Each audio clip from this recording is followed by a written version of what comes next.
106.7 FM Chicago. And next up is the Live from the HeartLand show. Hey, good morning, everybody. This is Michael James, and I'm here with my compadre, Tom Clark. Good morning, Michael. Good morning, Tom. We have a good show coming up. We've got a lot of banter between the two of us, filling you in on information important for the future of many things. And we're going to have a couple wonderful guests. Our old pal, Silverstein, is going to talk about his new book, Encountering Life's Endings, and we're going to talk a little bit about death and preparing for death and after death. And then we're going to bring up the one, the only Barry Pierce, who is an author who just won the Studs Terkel Award for short stories. The Nelson Algren Award. We'll talk about Studs Terkel Award a little bit later. I mixed up the two important dudes in our influential part of our lives. Tom, what do you got here? Well, CTU is still negotiating with the city over a new contract, and things aren't looking good going into what could be the last weekend before a strike this week. What's significant is that not only the teachers not satisfied with the way negotiations are going, they consider the city's last offer insulting, which is not a great way to start the last weekend of negotiating. Of course, the park employees have already announced that they will go on strike this week, which would have somewhere upwards of 35,000 adults who care for kids, teach kids, watch them after school, not available except on the picket line. It's going to be pretty interesting. What do you think the odds would be about this strike happening? I mean, is there hope that something might work out so that we don't have the strike? Well, I think there are a lot of parents that are beginning to scurry around trying to figure out what grandparents are available to take over watching their kids, like will happen in our household. My daughter Koya's listening. I'm available to help. We think we may have a few extra kids later in the week in our Farwell homestead, but then we have ducks we can show them and all the other things with backyard husbandry you do at this time of year. And we are close to the lake up there in Rogers Park, so we could take a lot of walks with the grandkids. The lake that largely washed away this summer, but hopefully it'll come back this winter. I think the mayor's up against some real challenges because, of course, she's getting ready to present her budget, which has a big hole in it, without any clear way to cover that budget hole, at least amongst the things that are being discussed. We've talked before on the show about all sorts of other things the mayor and others could be doing to adjust the sales tax to make it more fair, to bring in some more services to be taxed, the financial transaction tax. As our friend Tom Tresser often says, the city ain't broke, it's just who we decide to tax or not in order to pay for basic services. I thought in the news reports about the budget to the chief turned in a budget that had no tax increases. I thought I heard that yesterday. No?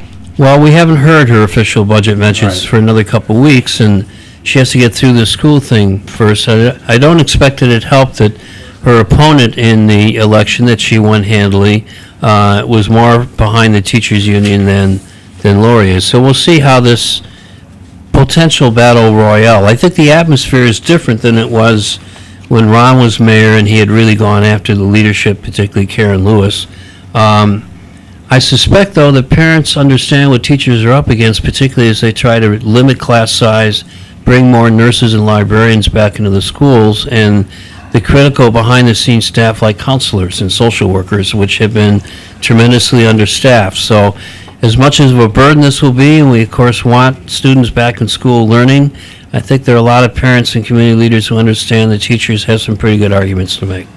You mentioned Toni Preckwinkle, and in her new budget for the county, she adds over 200 personnel to the courts to handle cannabis exoneration cases that will flood the docket after January 1st. So that's pretty interesting. I mean, hopefully that the pioneers in the marijuana field, a number of them will get exonerated and their records cleared up.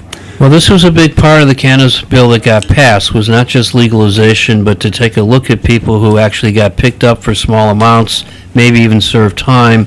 Why should they have something on their record for something that's now legal, is the basic argument. And since it primarily affected people of color, I think this is a matter of justice and equity that was thankfully part of the Illinois legislation that got passed, and now they need to pay for some people to implement it. Yeah, and we're going to keep you all abreast of developments in the world of marijuana once it's legalized in Illinois. There's a lot of questions about growing and not growing and penalties and if you're caught with this or that. So there's a lot of people raising questions about the bill, and it definitely was a step forward. Doesn't mean it's perfect, so stay tuned on that front. We had the long-delayed release this week of the IG report on the Laquan McDonald murder case and the police cover-up. Doesn't look that good for Superintendent Eddie Johnson, who was in the chain of command that signed off, or some people say rubber-stamped, the police cover-up of what actually happened, and basically protecting Jason Van Dyke, who now is serving time in prison for the murder of Laquan McDonald. Only 3 police went on trial, but upwards of 16 police officers were involved with this conspiracy. It does not bode well for building trust with the community that is not seeing murders get solved very quickly, unfortunately, these days. On the Democratic campaign front, seems like the orange-haired dude and all his stuff around the Ukraine and the impeachment has kind of obliterated coverage of the campaign in a lot of ways. I mean, there is some coverage going on. What do you take away from what you're watching and hearing, Tom? Well, what the sucking orange juice maker I refer to him today is doing to news coverage of just the basic campaign. There's not any room left in the top news to cover other stuff going on in the world, and gosh knows there's a whole lot, from fires in California to continuing climate crisis. But this week we have 2 of the president's own attorneys being arrested because they were taking illegal contributions from a foreign government to support the ouster of a foreign diplomat, which in fact is what happened this summer with our ambassador to the Ukraine. It seems like one thing after another, by the president's own admission, a case is being built for his kind of self-impeachment. We were going to have self-deportation. Seems to me we're experiencing self-impeachment. And it's quite a curious turn of events. And it is sucking a lot of air out of the room. One of the other things that is definitely on the screen all the time, and we're hearing about it, is kind of the selling out of the Kurds in Syria, who did the bulk of the fighting against ISIS and really supported the U.S.'s position. And now that the Turkish government has sent troops in, they've been bombing for 3 days now. There's over 100,000 people now, new refugees. And of course, the camps where the ISIS fighters were being kept are not securely guarded anymore. So another brilliant foreign policy decision by our deal maker in chief. He's taken heat from everybody. I mean, all kind of Lindsey Graham, his new pal, spoke out against it. I can't figure a guy like Lindsey Graham. I mean, one minute you think, well, for a Republican, he's a little conscious, and then the next minute he's defending Trump. He's a spineless amoeba. Yeah, he is, and now he is taking a position against Trump on this, as are a number of other people. We'll wait and see what the Senate trial, if it happens, how that's conducted. But POTUS is convinced that every time we talk impeachment, he's strengthening his base and will get reelected because we're trying to steal the election from the American people. Now, you got something in our list of banter issues and questions and things to talk about that I don't know about. So I'm listening here to hear what you have to tell us about an ICE raid this week near Ashland and Morse in our own Rogers Park neighborhood. In fact, there were ICE agents that showed up in an apartment building, and there was very quick reports by neighbors and a quick response by Protect RP.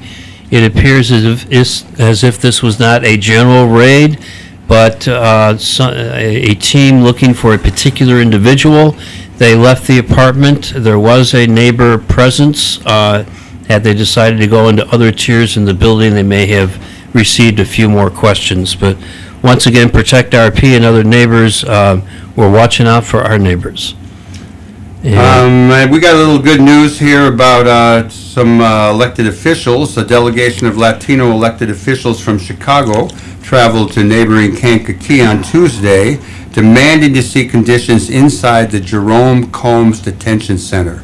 WBEZ reports U.S. Representative Jesus Chuy Garcia led several state county officials on a surprise visit to the detention center in response to a series of complaints made by immigrants being held there and documented by advocates. it was a pretty public show of a detention center most people don't know about because they keep switching around there out in the collar counties. But it's important that the folks there know that we're watching. You got any interesting stuff on our farm report? Usually you talk about the ducks. Well, our ducks you got ducks, so tell us about our the ducks. are up to 2 or 3 eggs a day, and we're I'm coming over. beginning to rent egg boxes to neighbors and friends.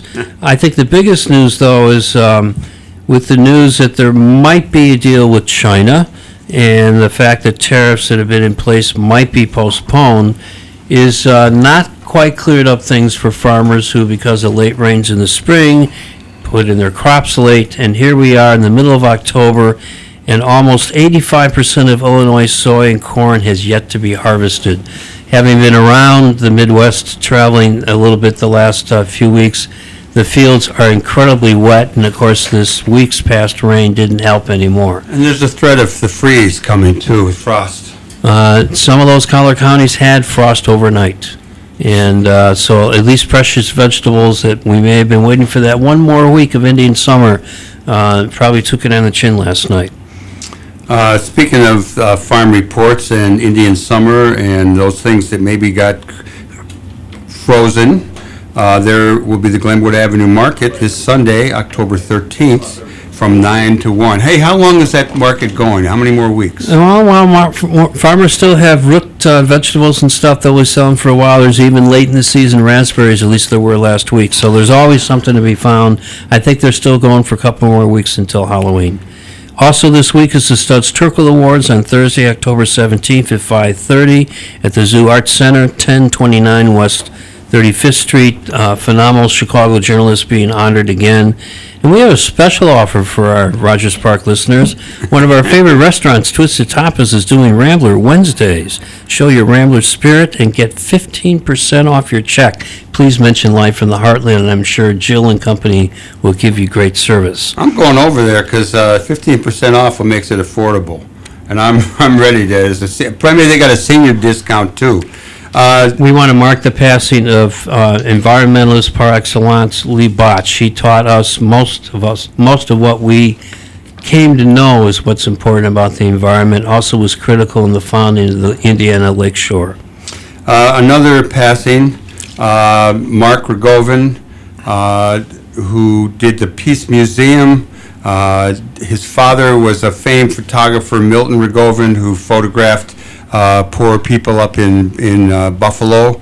Mark did a lot of wonderful work, and we're really sorry to hear about his passing. There is an interview that I did with him on an earlier Live from the Heartland show that you can get on the Live from the Heartland Facebook site and at the YouTube site too. Look up Live from the Heartland, youtube.com/Heartland Media, and then go find Mark Rogovin. That was from June 4th. In 2011. And of course, Michael's exhibit continues at Adventureland Works, Pictures from the Long Haul at 1513 Northwestern.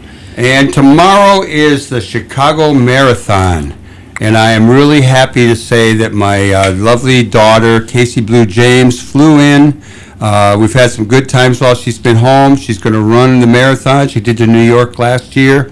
And she has been raising money for the Chicago Women's Health Center, where she visited yesterday and reported on all the great work they're doing. We wish Casey Blue well as the thousands and thousands of other runners. It's a great event. You ought to all come and line up on the course somewhere and cheer these folks on. You're listening to Live from the Heartland on WLUW 88.7 in Chicago. Please like us on Facebook. And James, what's musical interlude have you queued up for us now? We will be going down to New Orleans with the Meters. Oh, yeah. Right. What is it?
Little music from the meters.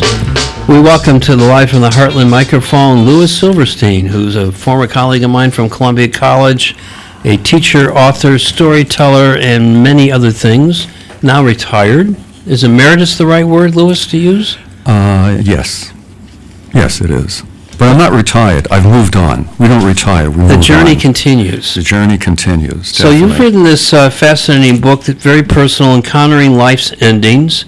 It's been out actually for a few years, but it's a topic that keeps coming back. I think I want to kick this off, have you talk a little bit about your notion of embedded spirituality, and how is that something that came up as you started talking about the end time and the journeys that family members and others have been through? I think, Tom, what you mean is embodied spirituality, not embedded spirituality. And the idea being is that in many traditional religions, spiritual practices, the body is seen as an impediment to getting in contact with one's higher self, with the universal. And what I've learned from my many journeys in life, that the body is not an impediment, but really the body is the opportunity for the soul to experience the challenges, the joys, the sorrows that is found on the earthly plane. Because souls, not just we need to grow, souls also need to grow. And so the body, if we get into the body and allow the actual magnificence of this body to enlighten our journey, we will not do harm to other bodies. If we see the body as sacred and not as a means to an end, that the earth is not a place that we spend time on here to get to heaven, but on earth there is heaven and hell. And if we allow the body to be what it is, to respect it, honor it, we do not bomb people, we do not starve people, because we are serving the God and the Goddess. Well, that's putting it rather directly and plainly for us. Yes. How did your journey in teaching death and dying, amongst other things you taught at Columbia College, how did you pick up on that particular theme, particularly trying to teach it to college-age students? How did I pick on that particular theme? Because my own journey in life, I came from a background, I was born in 1940. And as a child, I saw the body being desecrated in every possible way. I saw the Nazis, use the body as a means to a higher practice there. And I realized that as we lost family members, a lot of my family were not coming here to this world, but they were dying in horrible places in Europe there. And I realized, why are we doing this to the body? And as I looked on my mother, and I looked at my father, and I looked on the earth, I saw that this place, this body, is such incredibly wonderful. Why are we destroying this? Why are we hurting it there? And that just led me on to this journey there. And that death and dying, the idea being, Plato said, if you wish to live well, practice dying.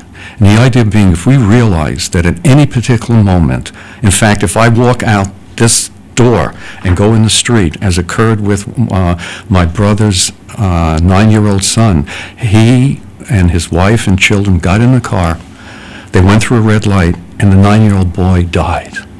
And the idea being, 9-year-old boys are not supposed to die. And just as in the case with my own family, my mother who died in 94, my father who died at 89, my mother and father buried 2 of their sons, one at 47, one at 44. The idea of being parents supposed to outlive their children, but sometimes that does not occur. So if we realize that at any moment life can cease, we then realize, what do you want to do at this moment? What do you want to say? What do you want to honor? What do you want to respect? Rather than saying, I can do this tomorrow. You know, in the book, you talk about both sorrow and relief around death. And I remember recently being with my brother who got cancer and went down pretty quickly. And there was certainly in that dying process where I was with him for about 2 weeks. And he was pretty together early on, and there was a lot of family and friends around. But then it got to be pretty painful to watch him go through this as he got more and more morphine, and you described that in your book, I think, with your brother Joe. Yeah. And then there was a sense of relief after he passed. It's like, okay, it's over. He's gone to the great spirits, whatever that form it takes. But you in there, you use the term "no pain, no gain," which is something you want pain, and you get the more pain you get, like from lifting weights, there is a gain to that. But in the case of death, the pain leads to relief, or the lack of pain leads to relief. Just talk a little bit about that. You mentioned the case of my brother. My brother, who was 47 years old, was dying of cancer, and the lung cancer had spread throughout his entire body. So certainly he was in tremendous pain. Now the truth is, and so was his family, but the truth is, he had done some things to his family which caused a great deal of pain to his family while he was alive, as was the case with my father. My father caused so much pain in the family. So there was a lot of distance, but as my father was dying, as my brother was dying, I was able to feel their pain. His family was able to feel their pain, and it broke through all the barriers, all the moats that have been built up during their lifetime. So by allowing oneself to feel the other person's pain, you then say, at this moment, my brother is dying, my father is dying, and the most important thing is to focus on them and not you. Now, the truth is also, there came a time when the suffering was so great from my brother, we sat around, myself and his family, and we said, what do we want to have occur? We knew Joe had told us there was a point where he did not wish to continue on in great pain. We spoke to the nurse. The nurse said she was willing to do something for us, which was illegal at that time, which is turn up the morphine to the point that he can cease living there. Right now, I am working with an organization called Compassion and Choices, and Compassion and Choices are affording people at a terminal stage with the approval of 2 doctors to end their life in a painless way there. I also want to say that before my youngest brother died, who was 44 years old when he died, he had traveled in alternative reality since the age of 12. He realized there was more to existence than what we call normality. So when he was dying, I was with him the week before, and both of us went on a journey, a psychedelic journey there, to experience other ways of dealing with death and dying. And he realized that there was more to this than the embodied existence we're in. And he felt a great deal of relief, a great deal of sense that he was joining something greater. And it really, really made his transition from this reality to what else exists in a much more loving and harmonious way. You mentioned psychedelics and around death, and it just brought to mind, back in the day when we were all getting healthy and eating healthy foods, and for me it led to opening the HeartLand, but we read a lot of Adele Davis. And one of the little things I remember reading about Adele Davis, that as she was dying with cancer, I believe, she wrote a book about this under another name, but she took psychedelics. Yeah. Psychedelics have been used in traditional societies for thousands of years to help people make transitions. When one is a young person into adult life, when one is an adult into what comes later in the terms of I'm no longer going to exist. That has been an underground movement for many, many years. Right now, it is coming out. the realization that psychedelics, okay, psychedelics, and what is a psychedelic? It's a mind manifestation. It's allowing one's mind to be liberated from what we call normality, which in these times, certainly with the president, what's his name? President, what's his name? I did mention him earlier. What his name is and stuff like, and this reality, we have to realize that there is more to what is right now, and psychedelics can afford one the realization that there is more to this, and that we're not necessarily stuck in this particular reality there. I want to go, though, since you haven't asked me, I'm going to take the liberty to ask myself something, if I may. You're in charge right I'm in this charge, minute. because usually I'm asked, what occasioned the writing of this book? What occasioned the writing of this book? There's a couple of questions down here. Okay, well, I don't know. How come you wrote this book? I'm going to tell you why there. Okay, now let me read something. Louis, my son, I have some bad news for you. Your father is dead. He didn't suffer. Dead at the age of 89. Lou, I, brother Joe, have lung cancer and I'm going to die.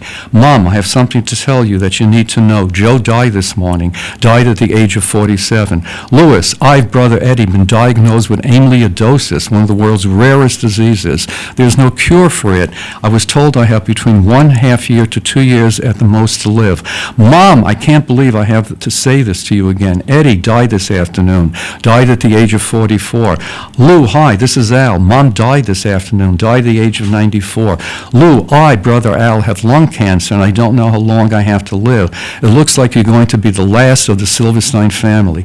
Lou, hi, this is Barbara, Al's widow. Al died this morning. He died at a series of strokes and then passed away in his sleep. One of the occasions of writing this book is I've experienced so much death and dying in my lifetime at an early age.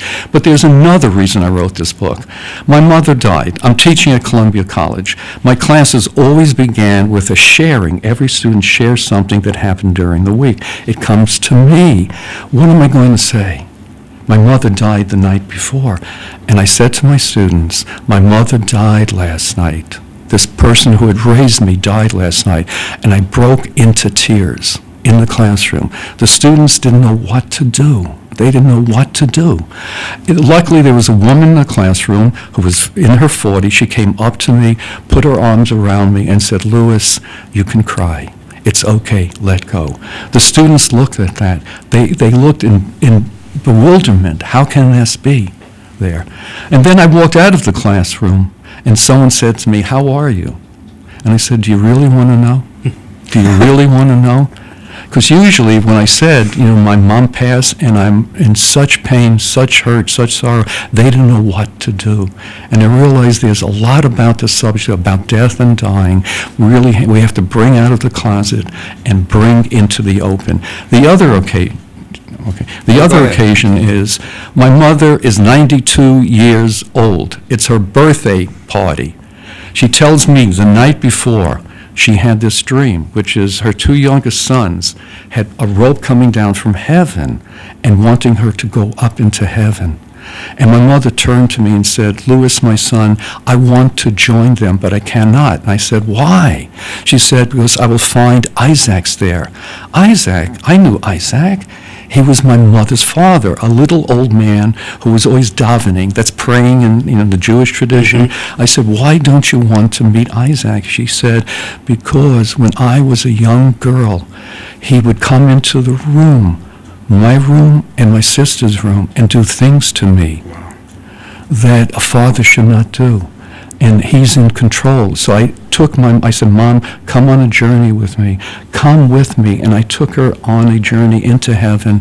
I had her meet Isaac. I had her tell Isaac, you have no power over me whatsoever. You have no power. Let go, go, go, go, go. And what that also illustrates is when people are dying, everything is conjured up. Yes. There's so much that needs to be talked about. And a lot of times we're fearful of doing that. We don't know how other people are going to react there. And I wanted to bring into the open a conversation of what people experience, the joys, the pain, the fear of what happens when we're no longer going to exist. Imagine, I'm no longer going to exist. That's an incredible thing. I think it's especially hard for moms because they don't want to be a burden. They don't want you to worry about them or what they might be sad or worried about. Tom, that's so true. Last words from my mom. You have to understand, my mother was born in Eastern Europe as a Jew. She experienced pogroms, she experienced World War I, she experienced an incredible, life there. She came here, she came here poor. She joined the ILGW, International League of Garment Workers. Right on. We always, she became a floor leader. My father was a gambler, he never brought money home. We were always wondering about how do we feed, how do we pay the rent. And before my mother died, her last words were, "Louis, my son, I was a good mother. You never starved." And I said to my mom right before she passed, "No, Mom, you were a great mother. We were loved." Louis, I'd like to ask you a little bit about your thoughts on the movement nationally to allow people to take their own lives or to end their lives. I think in Oregon it's been passed. It comes up. I know as a guy now, not quite as old as you, but about to be 78, I do think about death and dying, and particularly having been with my brother while he ended his life, or his life ended. You think about how many days you have left, how much working out you can do. We might come suddenly, and then you think about if you're in a rough place, do you have a right to get more morphine? Do you have a right to take your life? Or maybe to ask another way, how do you distinguish between compassionate dying and hospice care? Hospice care allows you to die without pain, okay, amidst people who love you, okay? Compassion and choices, it's not that you can take your own life there. The idea being that there might come a time in your life when the pain is so great that you feel that not being in embodied existence is of greater relief to you than being in embodied existence.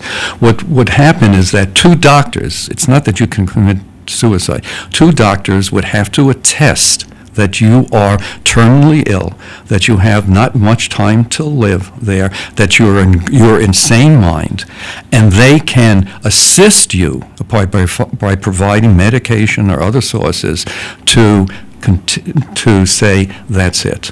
Okay? In certain European countries, it's gone much further than that. Okay? We don't necessarily have to get the approval of two doctors there. You can get a prescription, go to a pharmacy, and say, I no longer want to exist. The real challenge right now in Europe is at what age should children be allowed to say, pain is so great, I no longer want to continue in this embodied existence there. So yes, there's no question that when my wife and I talk about this all the time, and about at what point do we no longer want to be in this embodied existence? Something that we've done that needs to occur. We have two children, okay? We imagine our older daughter would be the one who say, okay, if we can no longer make a conscious choice there, my father and mother have decided so and so forth there. Let them go, okay? My daughter then told me she cannot do it, which surprised me.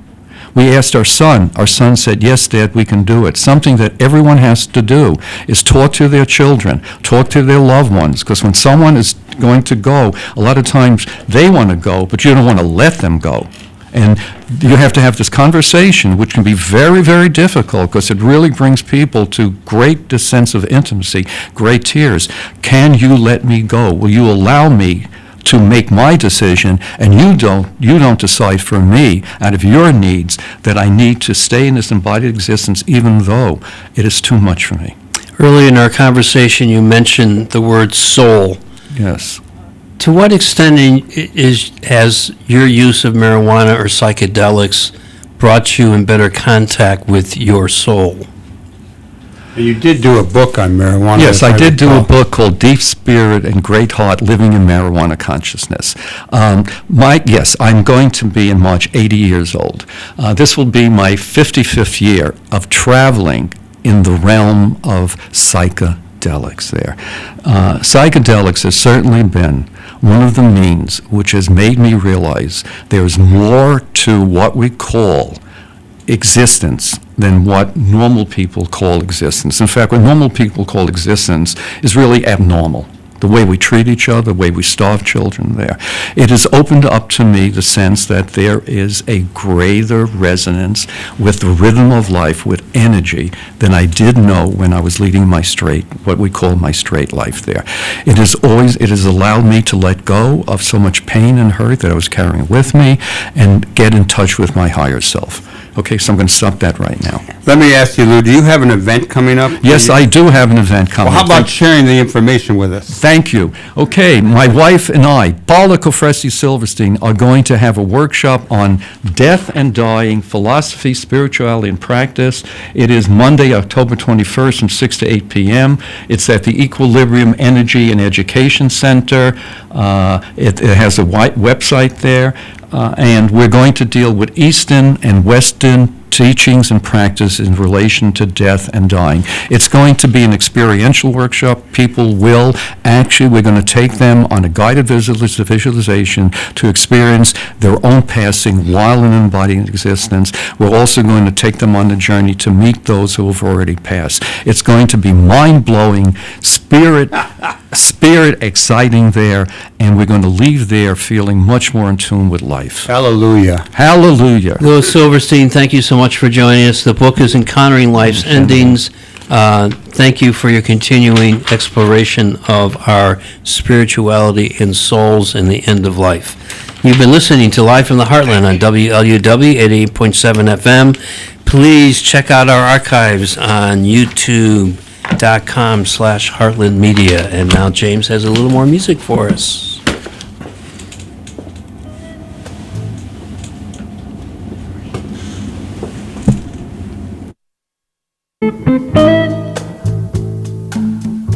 Thank you.